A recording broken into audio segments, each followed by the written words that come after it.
जिस ऐसा हो जाएगा तो 2-3 तरह से विचारक इस बात को कहते हैं कि सामान्यतः तो आप उच्च लोक में जाएंगे, जैसे हमारे उपनिषदों में वर्णन है, जहाँ और इससे मनुष्य देह से बहुत उच्च कोटि की देह प्राप्त होती है, क्योंकि यहाँ सिर्फ 5 सेंसेज है, वहां संभवतः ज्यादा कुछ और बातें होंगी, वर्णन है उसकी। या श्री अरविंदो जैसा कहते हैं कि धरती पर ही मनुष्य के, जैसे पशु के बाद मनुष्य शरीर आया, ऐसे ही मनुष्य के बाद में दिव्य मानव का शरीर आएगा, जो इतना ही विकसित होगा आगे जैसे पशु से मनुष्य विकसित है।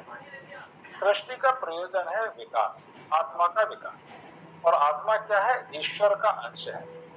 श्री कृष्ण गीता में कहते हैं कि मेरा सनातन अंश है, अविनाशी। और उसका विवेकानंद कहते हैं each soul is potentially divine, goal is to manifest this divinity within. यानी कि जो डिविनिटी, जो भगवत्ता इस आत्म तत्व के अंदर है, उसको विकसित करना ही जीवन का उद्देश्य है। तो ये आत्म तत्व जैसे जैसे विकसित करता जाएगा, वैसे वैसे उसको और बड़े बड़े मशीनें यानी कि शरीर प्राप्त होते जाएंगे, और फिर ऐसी अवस्था आती है कि वो ईश्वर तुल्य हो जाता है, ईश्वर में पहुंच जाता है। लोकांतर की बातें हमारे उपनिषदों में है, जिनसे योग अपना आधार ग्रहण करता है। तो ये पूरे विहंगम जीवन दृष्टि जब हम लेकर जिएंगे, तो फिर हम सदग्रस्त भी हो सकेंगे, अपने पारिवारिक जिम्मेदारियों को निर्वाह करते हुए हम विचलित नहीं होंगे, सफलता असफलता से नहीं घबराएंगे, जहां जो कार्य कर रहे हैं। व्याघ्र गीता का महाभारत में जिक्र आता है।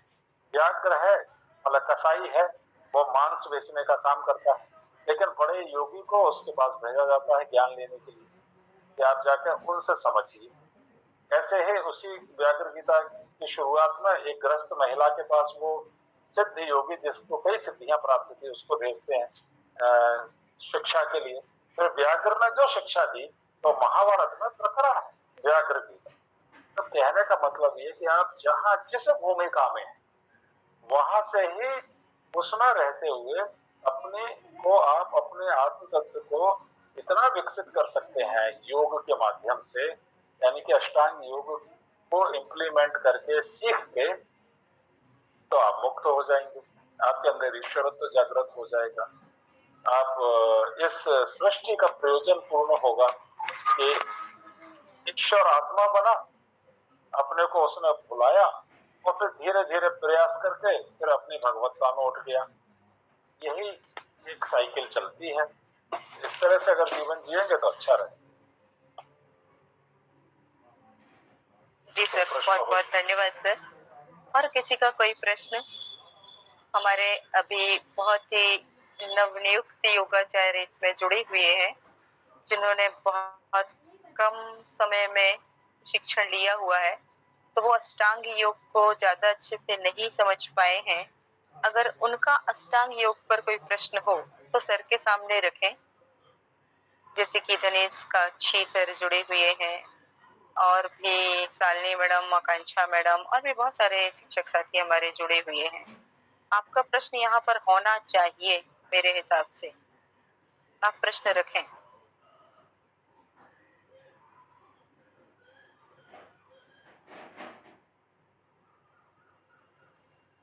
है कोई प्रश्न?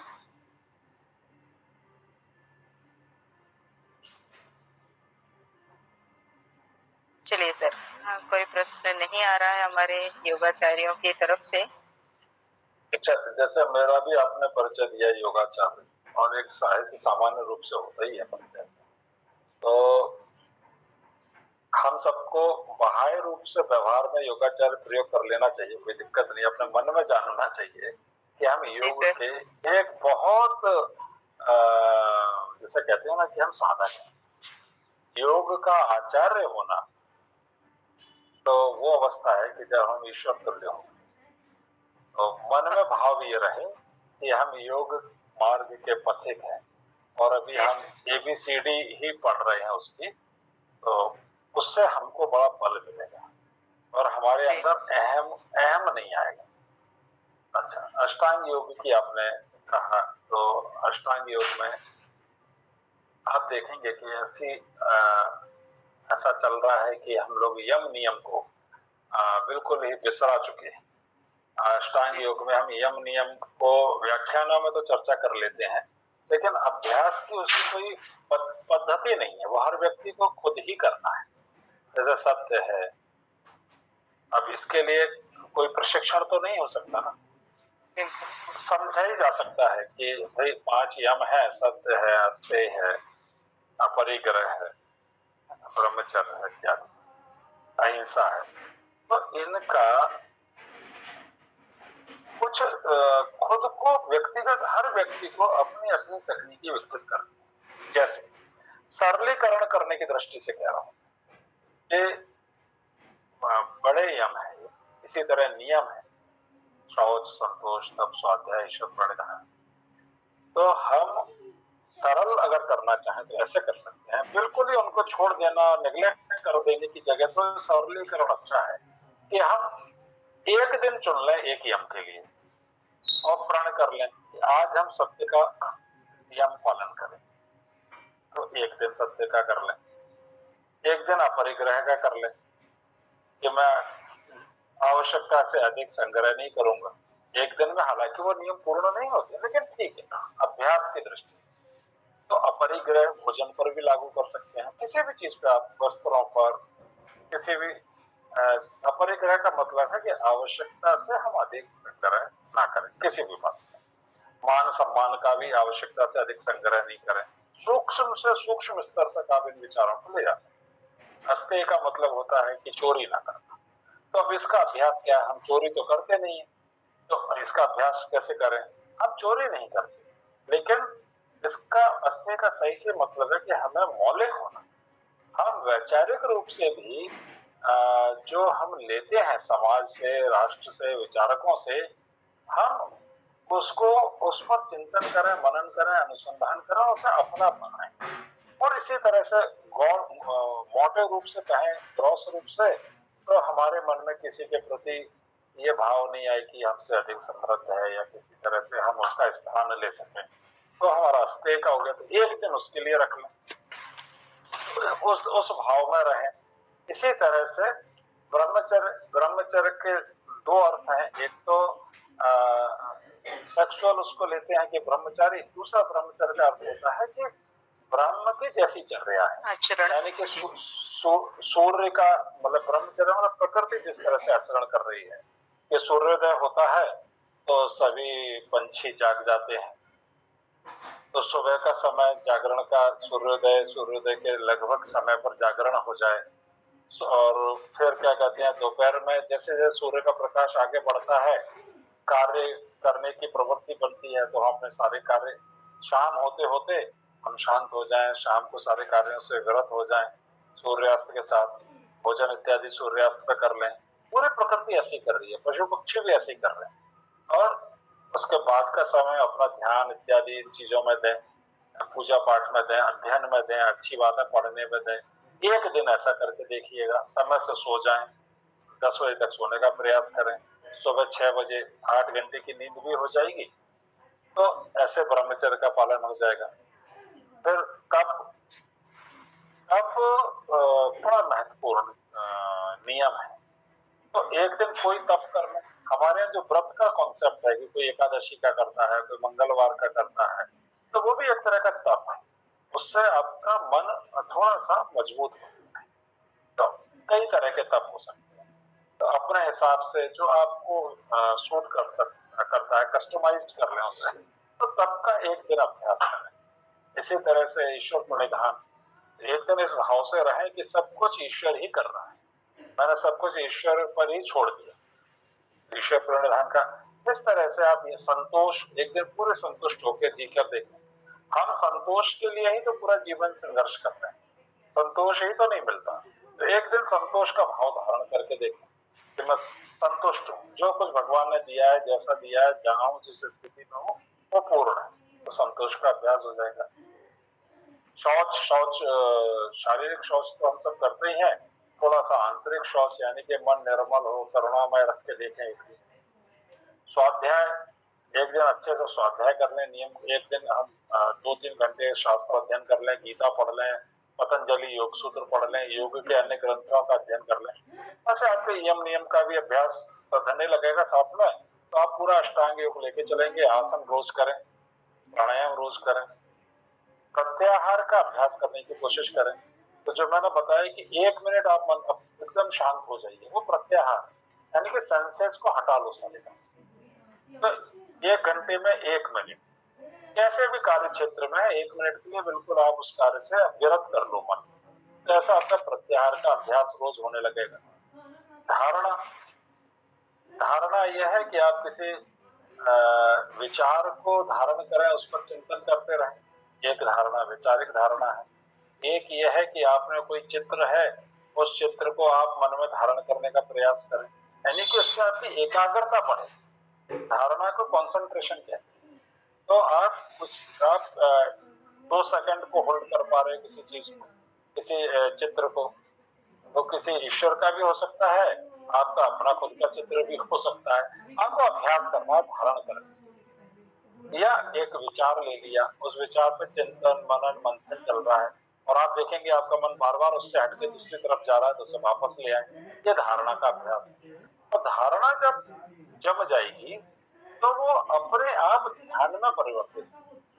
तो हम जैसे कहते हैं ना मेडिटेशन का अभ्यास, हम लोग मेडिटेशन का अभ्यास नहीं कर रहे हैं। जैसे गाइडेड मेडिटेशन कहते हैं, वो मेडिटेशन नहीं होता है, वो एक तरह से रिलैक्सेशन टेक्निक है जो आपको रिलैक्स करती है, जिसमें एक दूसरे व्यक्ति की सहायता आपको लगती है, जो आपको गाइडेड मेडिटेशन दे रहा होता है, या आप सेल्फ सजेशन दे रहे होते हैं, जैसे शवासन में देते हैं या योग निद्रा में देते हैं। तो ये मेडिटेशन नहीं है, ये रिलैक्सेशन टेक्निक्स है। तो मेडिटेशन धारणा के बाद स्वतः अवस्था है, और जब वो उसका अनुभव जब होगा तो आप समझेंगे कि बहुत डीप एक्सपीरियंस हुआ। और वही मेडिटेशन जब एक नियत समय से आगे चला जाता है, जिसमें आप देह मन प्राण के बोध से हटके आत्म तत्व में स्थित होने की स्थिति में आते हैं, उसे समाधि है। तो वस्तुतः अष्टांग योग में करने की चीजें धारणा तक है। उसके बाद आपका ध्यान और समाधि, ये स्वतः अगर इनको अच्छे से पुष्टि किया तो उनके लिए अपने को अभिलाषा करनी है, अभिलाषा करनी है कि हमें उस तरफ बढ़ना। ऐसे हम अष्टांग योग को जीवन में अपनाएं तो हमारा यह लोक और परलोक, यह लोक से मतलब सांसारिक जीवन भी बहुत अच्छा, क्योंकि तनाव मुक्त होगा, स्वस्थ होगा। और जब आप तनाव मुक्त और स्वस्थ होंगे तो आप प्रसन्न होंगे तो हार्मोनल सिक्रेशन अच्छा होगा, आपकी वर्क एफिशिएंसी बढ़ेगी, जिस जगह आप काम कर रहे होंगे पॉजिटिविटी बिखेरेंगे, लोग आपको पसंद करेंगे, आप प्रोग्रेस करेंगे। तो सांसारिक रूप से भी प्रोग्रेस होगी और आंतरिक रूप से भी। क्या बात है, बहुत बढ़िया सर, बहुत ही सहज और सरल ढंग से आपने समझाया, बहुत ही अच्छा लगा। और किसी शिक्षक साथी का कोई प्रश्न, योगाचार्य साथी का हमारे प्रश्न रखिए। ये बहुत अच्छा प्लेटफॉर्म आपको मिला है और हमारे बीच में आज ग्वालियर से अजय शर्मा सर जी आए हुए हैं, तो आपके प्रश्न होने चाहिए, जिज्ञासा होनी चाहिए आपके मन में। ये अवसर कम ही मिल पाते हैं हमको। अगर कोई प्रश्न ना हो तो फिर हम आगे बढ़ें। चतुर्वेदी जी, आपका कोई प्रश्न, मन में कुछ विचार उठ रहे हैं क्या? आदरणीय धर्मेश चतुर्वेदी सर, बताइए।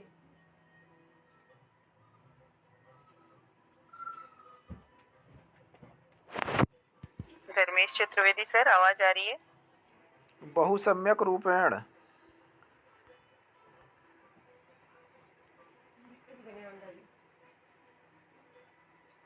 क्या हो गया, कट गया क्या?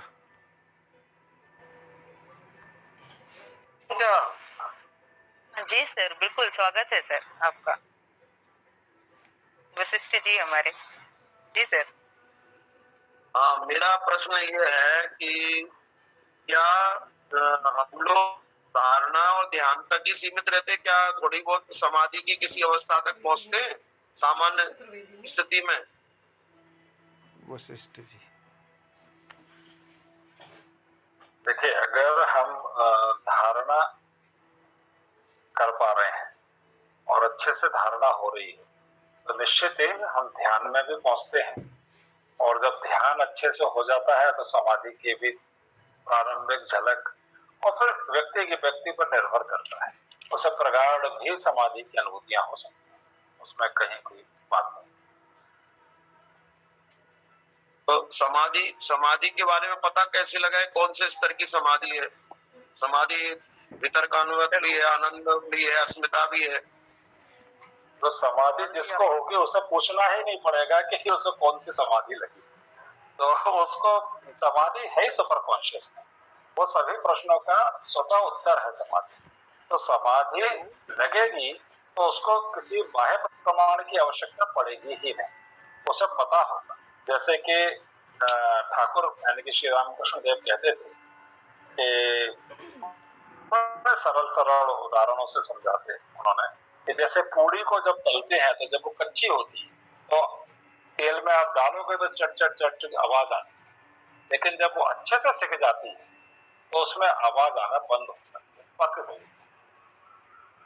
दूसरा उदाहरण एक भंवरा है, जब वो फूल पर बैठता है तो खूब भन्न भन्न करता है, लेकिन जब वो एक बार उस पराग को पीने में लग गया बिल्कुल शांत।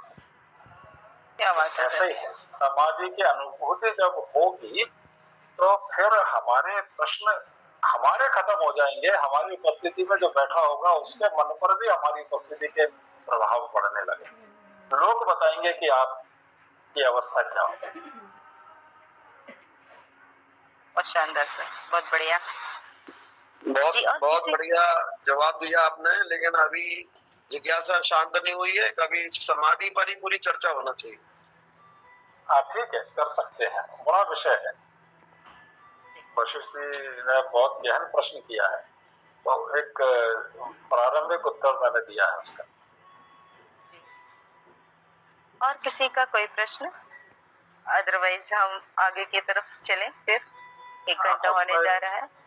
हाँ, मैं थोड़ा क्लोजिंग कुछ 1-2 बातें बताइए कि आप सब योग के मार्ग के पथिक हैं और मन ही मन ये सोच लीजिए कि हम योगाचार्य नहीं है, योग मार्ग के पथिक हैं और बहुत हमको आगे जाना है और ये दिव्य मार्ग है, इसमें हम दिव्यता को प्राप्त करेंगे। तो हमें पतंजलि योग सूत्र का जरूर अध्ययन करना चाहिए। पतंजलि योग सूत्र को आप पढ़ेंगे, उसमें स्वामी विवेकानंद की टीका है, राजयोग आप ले लें स्वामी विवेकानंद का, बहुत गहन अंडरस्टैंडिंग आपको देगा। पतंजलि योग सूत्र को आधार बनाओ। दूसरा, जब आप सूत्रों को पढ़ेंगे तो हर यम और हर नियम को करने से क्या उपलब्धियां होती हैं वो भी उसमें वर्णित मिलेगा। तो मैं बस एक उसको आपको बताता हूं कि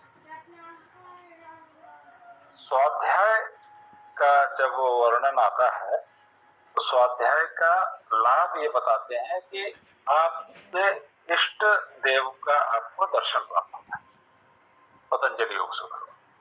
तो यहाँ मैं सबको विशेष रूप से इसलिए इस बात को रेखांकित करना चाह रहा हूँ कि स्वाध्याय का गूढ़ अर्थ है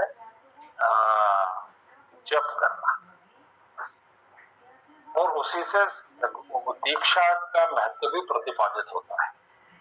तो अगर हम इस बात को समझ सकें, अगर हम दीक्षा ही नहीं लेते हैं तब भी भगवान के किसी एक नाम का हम अगर जप करते रहेंगे तो हमारे शास्त्रों में ईश्वर और उसका नाम दोनों को बराबर कल्याणकारी बताया गया है।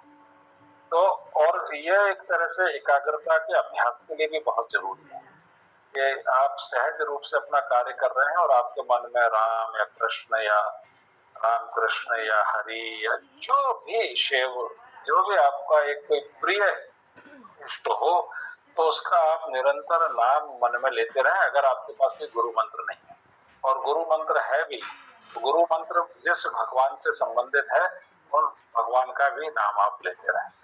ये आपकी साधना में योग मार्ग पर आप जिसके आप पथिक हैं उस पर एक अमूल्य सहायता आपको प्रदान करेगा, जिसे आप अनुभव से महसूस करेंगे। और पतंजलि योग सूत्र को पढ़ें, बहुत गाढ़ और प्रगाढ़ बातें ऋषियों की आपके सम्मुख आएंगी, और अपना निरंतर अभ्यास करें। मेरी शुभकामनाएं आप सबको। आप योग मार्ग के पथिक बने और अच्छे से योग को सीखें, समझें। आसन प्राणायाम खूब अच्छे से करें, लेकिन पूरे अंगों पर विशेष रूप से ध्यान दें, अपने जीवन को सफल बनाएं। धन्यवाद सर। आज हमारे बीच में आदरणीय अजय शर्मा सर उपस्थित हुए और बहुत ही सरल और सहज और अपनी मधुर वाणी से और बहुत ही